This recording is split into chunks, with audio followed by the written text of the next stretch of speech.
ভাই ব্রাজিল বলে খেলায় হারে গেছে। ভাই ব্রাজিল বলে 2টা গোল খাইছে। হ্যাঁ ভাই, আপনি ঠিকই দেখেছেন। ব্রাজিল নরওয়ের কাছে 2 গোলে পরাজিত হয়েছে। ব্রাজিলের হ্যাক্সা মিশন শেষ। Brazil totally destroyed. 2002 সালের পর থেকে ব্রাজিল প্রতিবারই হ্যাক্সা মিশন জয়ের আশায় মাঠে নামে, কিন্তু তারা তাদের খেলার ধরন অনুযায়ী তাদের পর্যাপ্ত পরিমাণ খেলা দিতে পারে না।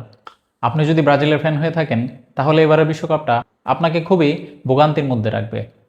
কারণ ব্রাজিল 2002 সালের পর থেকে প্রতিবারই হ্যাক্সা মিশন জয়ের আশায় মাঠে নামে, কিন্তু গ্রুপ পর্ব, এমনকি নকআউট পর্ব, এমনকি সেমিফাইনাল পর্ব থেকেও তারা বাদ পড়ে যায়।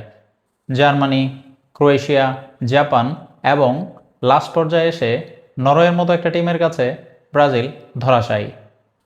2টা টিমেরই পারফরমেন্স খুব একটা দেখার মতো ছিল না। কেউই অ্যাটাকিং ফুটবল খেলেনি।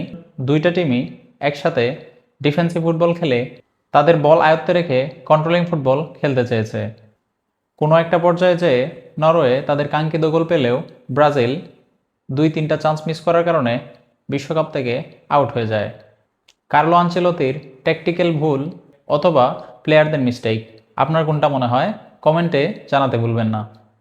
কোচের ট্যাকটিক্যাল সাবস্টিটিউশন এবং প্লেয়ারদের অলসতার কারণে ব্রাজিল আজকে নকআউট পর্ব থেকে বিদায় হয়ে গিয়েছে। নরওয়ের কিছু কথা না বললেই নয়, যেখানে হল্যান্ডকে রাখতে 2 থেকে 3টা ডিফেন্স অলওয়েজ ব্রাজিলের হল্যান্ডকে মার্ক করে রাখত, সেই জায়গায় মার্টিন অডিগার্ড এবং লেফট উইংয়ে নোসা তাদেরকে ভালো পারফরমেন্স ডেলিভার করতে পেরেছে। কারণ হালান্ডকে যখন আপনি ব্লক করে রাখছেন 2টা ডিফেন্সের মাধ্যমে, সাইডে নোসা এবং মার্টিন অডিগার্ড ফ্রি স্পেস পেয়েছে অনেকটা। প্রথম দিকেই ব্রাজিল গোল হজম করে, যেটা অফসাইডের কারণে বাতিল হয়ে যায়, যেটা আমরা দেখতে পারি খুব একটা ভালো অ্যাটাক ছিল। নরওয়ের এই ট্রানজিশনাল ফুটবল প্রথম অবস্থায় দেখা গেলেও পরবর্তীতে তারা ডিফেন্সিভলি খেলা শুরু করে। রাফিনহার অনুপস্থিতি, এমনকি নেইমারকে আগে না নামানো ব্রাজিলের হারের একটা কারণ হইতে পারে। Erling Haaland is a beast, এটা আবারও প্রমাণিত হলো। ম্যানচেস্টার সিটির one of the toughest and clinical and lethal finisher Erling Haaland, যিনি তার পারফরমেন্স বিশ্বকাপেও ধরে রেখেছেন।